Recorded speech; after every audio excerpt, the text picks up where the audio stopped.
저는 환자를 볼 때 단순히 허리가 아프다고 하면은 그렇게 걱정은 안 해요. 젊은 분들, 20, 30대 분들이 허리가 아프다. 아유, 그러면 뭔가 무리를 했겠지. 그런 경우가 가장 흔한 거기 때문에 그런 거는 걱정 안 하는데, 어디가 움직임이 팔에 힘이 빠져, 다리에 힘이 빠져, 이런 경우에는 딱 어떤 인계점을 놓치면 수술을 하더라도 안 돌아옵니다. 안녕하세요. 강북연세병원에서 척추센터에 근무하고 있는 최일헌입니다. 허리나 목이나 뭐 어디든 간에 척추 쪽에 문제가 있으면은 병원에 오시는 걸 되게 무서워하시죠. 수술하는 거에 대한 두려움 같은 것 때문에 그러는데요. 진료 현장에 있으면서 제일 안타까운 거는 뒤로 계속 미루다가 신경 손상이 이미 진행이 돼가지고 수술 결과가 이미 최상의 수술 결과나 아닐 수 있겠다라고 생각이 들 정도로 이렇게 신경 손상이 진행된 경우에 되게 좀 안타깝습니다. 사실 보면 젊으신 분들은 수술을 하게 되면은 일에 복귀하는 거 이런 걱정을 제일 많이 하시게 되고, 연세 드신 분들은 또 옛날부터 하던 그런 전통적인 수술 방법들에 대한 오해, 아니면 뭐 현실적인 거일 수도 있는데 그런 것들 때문에 생기는 수술 후에 오히려 지금보다 더 나빠지는 거 아닌가, 이런 거에 대한 생각을 하셔가지고 여러 가지로 무서워하셔가지고 안 오시면서 오히려 손상을 더 일으켜가지고 오시는 경우가 많이 있습니다.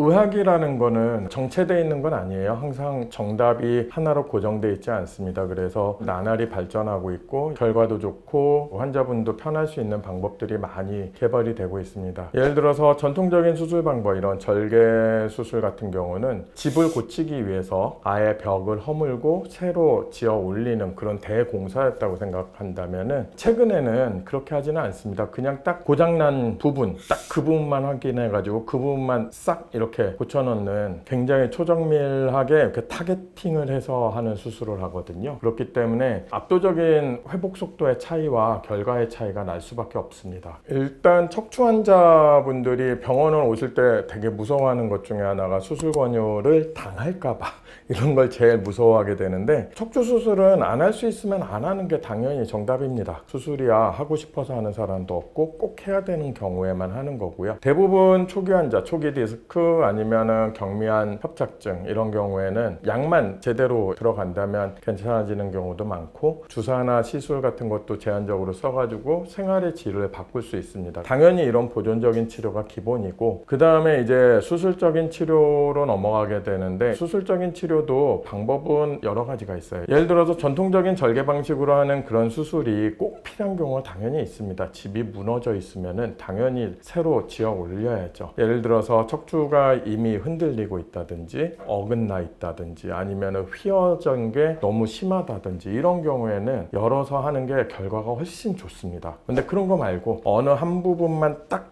이것만 고치면은 거의 한 8, 90점은 맞겠는데 하는 그런 경우도 사실 굉장히 많거든요. 한 10명 중에 한 8명 정도는 필요한 부분만 딱 하고 끝내는 경우가 많아요. 그렇게 되면은 조직 손상이나 이런 게 거의 없기 때문에 회복력 자체가 압도적이죠. 전통적인 절개 수술이라 자꾸 설명을 하지만, 이 수술 방식은 사실 개발된 지가 100년이 돼가지고 열심히 지금까지 큰 문제 없이 진행이 돼 왔던 건데, 이게 문제가 되는 거는 열고 들어가다 보니까 조직 손상이 생길 수밖에 없습니다. 조직 손상이 생기면은 굳이 핀을 박거나 풀을 박는 큰 수술이 아니더라도, 단순히 디스크만 제거하는 수술이더라도 일단 여는 순간 굉장히 아파져요. 수술 후에 처음 일어서는 것도 하루 이틀 걸리고 상처 자체가 회복하는데 거의 6주에 가깝게 걸립니다. 입원 기간만 해도 일주일은 넘기게 되니까요. 하지만 이런 내시경 수술을 하게 되면 조직 손상이 빵은 아니지만 거의 없어요. 딱 들어가서 디스크 문제 있는 것만 딱 제거를 한다든지 협착증 눌리는 것만 딱 제거를 해서 우리가 목표한 바만 딱 이루고, 나머지 구조적인 조직 손상은 거의 없습니다. 그렇게 되면 이게 회복 속도가 어떻게 되냐면은, 환자가 수술하고 끝나고 나오면 6시간 누워 있어야 돼요. 그런데 그거는 수술 때문에 누워 있는 게 아닙니다. 그거 누워 있는 거는 마취를 한 것 때문에,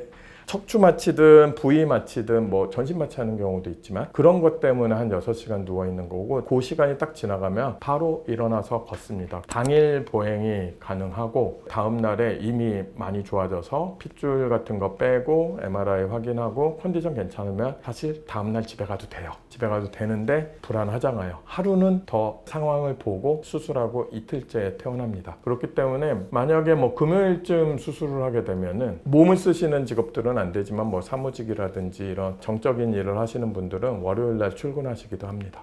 내시경 수술은 조직 손상만 따지면은 거의 시술하고 비슷해요. 조직 손상은 거의 일어나지 않습니다. 하지만 디스크가 터졌다든지 아니면은 신경을 누르는 거, 이거에 대한 근본적인 원인 자체를 물리적으로 제거하는 방법이기 때문에 아무리 작더라도 수술은 수술이라고 항상 설명을 하게 됩니다. 수술에 준해서 당연히 하게 되고, 이거는 절개해서 하는 수술보다 오히려 더 정밀하게, 더 크게, 그러니까 예를 들어서 우리가 절개해서 하면은 우리가 현미경을 보고 하게 되는데, 현미경의 보통 확대 비율이 6배에서 8배 정도 확대가 됩니다. 그런데 내시경 수술은 40배 정도 확대가 돼요. 그렇기 때문에 굉장히 크게 확대해서 굉장히 정밀하게 수술을 할 수가 있거든요. 그런 관절이라든지 근육이라든지 인대라든지 이런 거 손상이 거의 안 일어나면서 원인이 되는 건 근본적으로 해결할 수가 있게 됩니다. 내시경 수술은 목표 자체가 최소한의 손상으로 최대한의 효과를 내기 위해서 만든 방법이에요. 그런데 최소한의 조작이 아니고 더 큰 조작이 필요한 경우가 있어요. 예를 들면 이 뼈가 무너졌다든지 어긋났다든지 광범위하게 해야 된다든지 척추를 말 그대로 다시 재건해서 올려야 되는 경우는 내시경으로 할 수 있습니다. 할 수 있는데, 그러다 보면 오히려 열어서 하는 것보다 결과가 더 나쁘게 되는 경우가 생겨요. 그런 경우에는 아예 열어서 다 하고 깔끔하게 정리하고 나오는 게 오히려 도움이 크게 되는 경우가 있고, 그것 말고 그렇게까지는 필요 없다, 척추 자체는 잘 유지되고 있는데 한 군데 요 딱 지나가는 배관 하나, 요거 하나만 문제가 생겼다, 그러면은 딱 그것만 보고 그것만 해결하고 나오기에는 내시경이 훨씬 더 좋죠. 전반적으로 최근에는 열어서 하는 수술이 다시 지어 올리는 그 정도의 수술이 아니면은 대부분 내시경 수술을 합니다. 젊은 분들한테는 일뿐만 아니고 일상으로의 복귀 자체가 빠르기 때문에 젊은 분들은 이런 걸 또 선호하시게 되고, 요즘에 워낙에 연세 많으신 분들이 많아요. 80, 90 이렇게 넘어갔는데, 열어서 하면 아무래도 출혈도 생기고 조직 손상도 있고 누워있는 기간이 길어지게 되면 여러 가지 합병증도 생길 수 있고, 그렇기 때문에 내시경 수술은 그런 면에서 압도적인 장점이 있습니다. 출혈도 없고 조직 손상 거의 없고 누워있는 기간 자체가 그렇게 길지 않고, 그렇기 때문에 전반적으로 관리가 잘 된다면은 고령 환자, 저한테 그런 얘기를 하신 분도 있어요. 92세 할머니인데 이 할머니가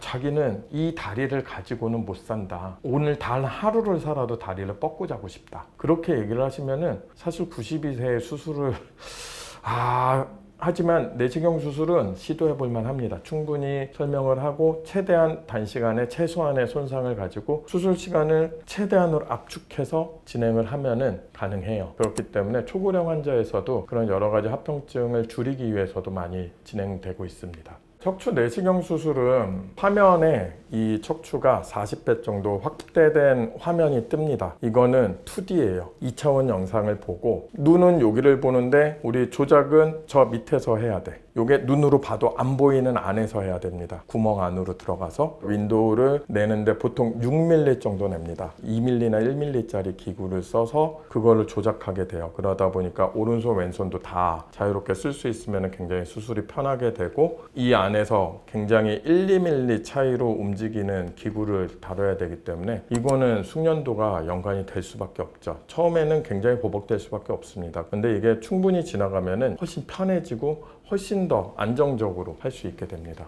제가 수술을 하게 되다 보면은 되게 많이 배워요. 수술을 하면서 환자한테 배운다고 그러는데 많이 배웁니다. 해부학 공부를 하고 수술 공부를 하고 막 그럴 때 분명히 배웁니다. 이 신경의 기형이 있고 이런 경우가 뭐 0.1%에 있다, 뭐 1%에 있다, 기형의 종류에는 어떤 거가 있다, 뭐 이런 것들이 있는데 실제 필드에서 딱 부딪히면은 굉장히 당황스럽습니다. 신경이 지나가야 되는 위치에 신경이 없어. 저쪽에 신경이 없이 안전하게 해야 되는 부분에 갑자기 신경이 나타나고 막 이러는 경우가 생기거든요. 이런 돌발적인 사태라든지 아니면은 신경 손상이나 이런 것들이 딱 들어갔는데 신경 자체가 완전히 유착이 되던 아니면 안에서 뭐가 망가져서 돌발 사태 같은 게 많이 보이는데, 제가 생각하기에 저는 웬만한 것들은 다 겪어본 것 같아요. 겪어보다 보니까 그래도 크게 당황 없이 이미 경험이 있으니까 그렇게 쉽게 좀 넘어갈 수 있는 면은 있습니다. 항상 조심해야죠. 내가 모르는 뭔가가 있을 수 있다라는 거를 항상 설명을 합니다. 설명을 하는데 사실 이게 백날 해봤자 소용이 없어요. 그래가지고 와서 보고 갑니다. 저하고 같이 수술하면서 직접 하는 것도 같이 도와가면서 해보고 그 친구 수술할 때로 들어가서 제가 도와줘도 보고 하는데 결국은 혼자서 직접 해보는 수밖에 없습니다. 그렇게 하는 게 40건, 50건, 100건 이렇게 쌓여야지 이제 그때서야 이 내시경 수술이 좀 어떻게 돌아가는지 알겠다 정도 될 수 있습니다. 그래가지고 러닝 커프라고 그러죠. 이 수술이 안정적으로 시행이 되려면 의사도 경험치가 필요한데 그게 내시경 수술은 상당히 깁니다. 사실 이제 환자분들은 수술하는 것만 생각해서 어떤 의사가 굉장히 경험치가 있고 좋으니까 그 원장은 다 잘하겠지라고 생각을 하는 게 일반적인데요. 사실 꼭 그렇지만은 않아요. 의사가 하는 수술 자체도 굉장히 중요하지만요. 그걸 뒷받침해주는 시스템이 굉장히 중요합니다. 예를 들면은 무균 수술실이라든지 아니면은 입원에서부터 퇴원할 때까지 하는 감염 관리라든지 여러 가지 시설, 첨단 시설들 하다못해 마취과 선생님이 병원 안에 상주하고 있는지 간호 시스템이 24시간 동안 원활하게 잘 보조가 되는지 이런 것들이 굉장히 중요합니다. 좋은 수술과 만났을 때 결과가 폭발적으로 좋아지게 되죠.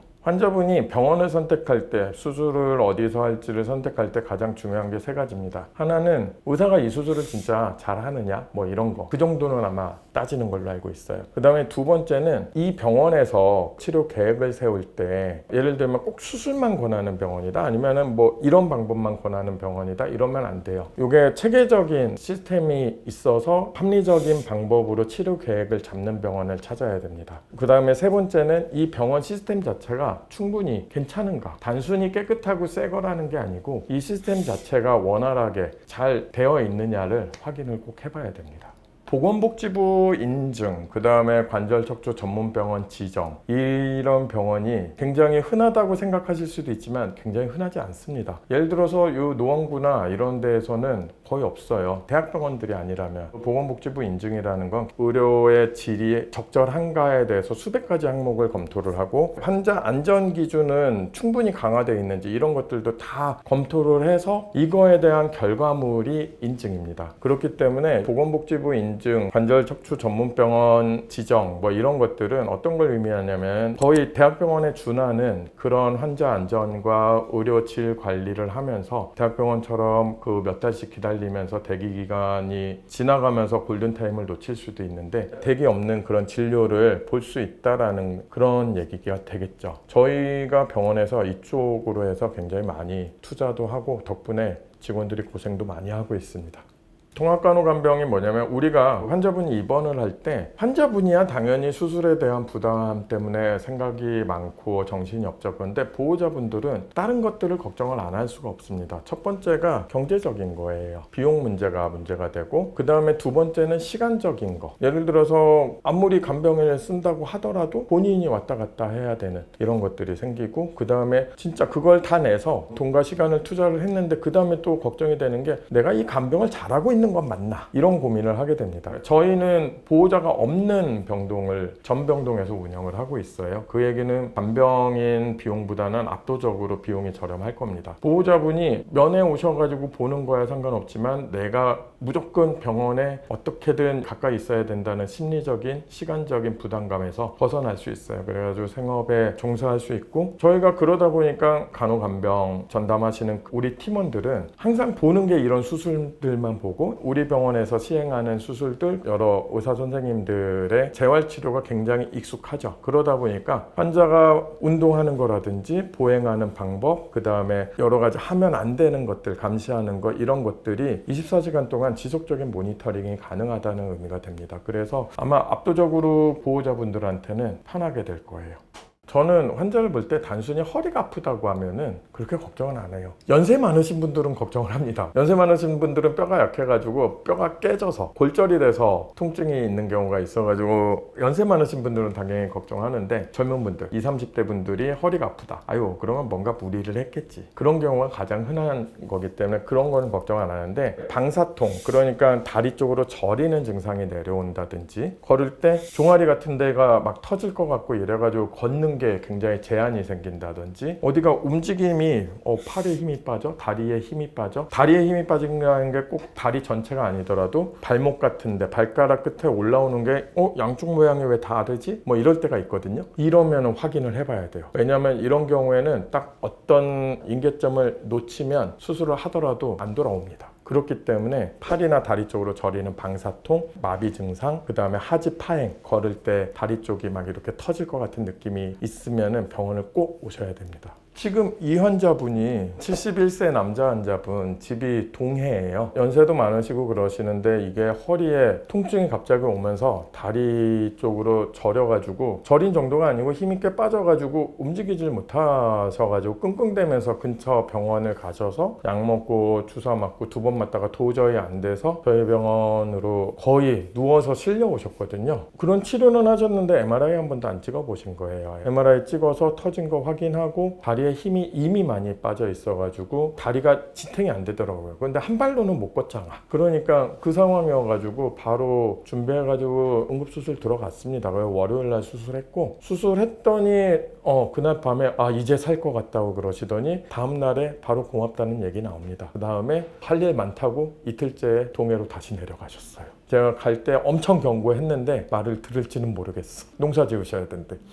어찌됐든 잘 끝났었습니다. 제가 말씀드리는 거는 꼭 수술 후가 아니더라도 우리가 일상에서 보고 있는 분들이 모두가 지켜줬으면 좋겠는 딱 그런 것들이에요. 쪼그려 앉지 말기, 양반다리 하고 앉지 말기, 엎드려서 일하지 말기, 그 다음에 허리 굽혀서 물건 들 때 항상 조심하기. 허리를 굽혀서 드는 것보다는 무릎을 굽혀서 드는 게 좋아요. 그 다음에 항상 앉을 때 자세 바로 하기. 이런 것들. 근데 사실 이런 거 다 아는 얘기입니다. 그런 게 되게 힘들고. 그 다음에 재활 치료도 수술 후에 재활에 가장 중요한 건 걷는 거예요. 걷는 것만 자연스럽게 되면은 나머지는 다 따라올 수 있습니다. 그렇기 때문에 걷는 건 가장 중요하고 운동에는 걷고 뛰고 수영하고 자전거 타고 특히 저는 걷는 거와 수영을 굉장히 강하게 추천을 하고 이외에도 당연히 근력 운동도 필요합니다. 스쿼트, 데드리프트, 플랭크 포지션, 브릿지 이런 것들 평소에 꾸준히 하는 거 남자분들은 시켜도 안 하던데 여자분들은 필라테스 같은 거 장기적으로 하면은 분명히 도움이 많이 됩니다. 우리가 허리를 치료한다는 건 단순한 통증을 해결한다 이런 게 아니고요. 또 다른 일상으로의 복귀예요. 등산이라든지 운동이라든지 여행이라든지 이런 것들을 이제 다시 할 수 있는 거거든요. 그렇기 때문에 굉장히 중요해요. 우리나라의 의학기술은 믿어도 됩니다. 충분히 많이 발전하고 있고 굉장히 안정적으로 환자 안전을 생각하면서 발전을 하고 있어요. 그래서 여러분들이 생각하는 것보다 훨씬 더 좋은 결과가 많을 수 있으니까 혼자 고민하는 것보다는 같이 고민하는 게 그나마 머리가 덜 아픕니다. 지금까지 이 영상을 시청해 주셔서 감사합니다. 저는 강북연세병원에서 근무하고 있는 최일헌이었습니다.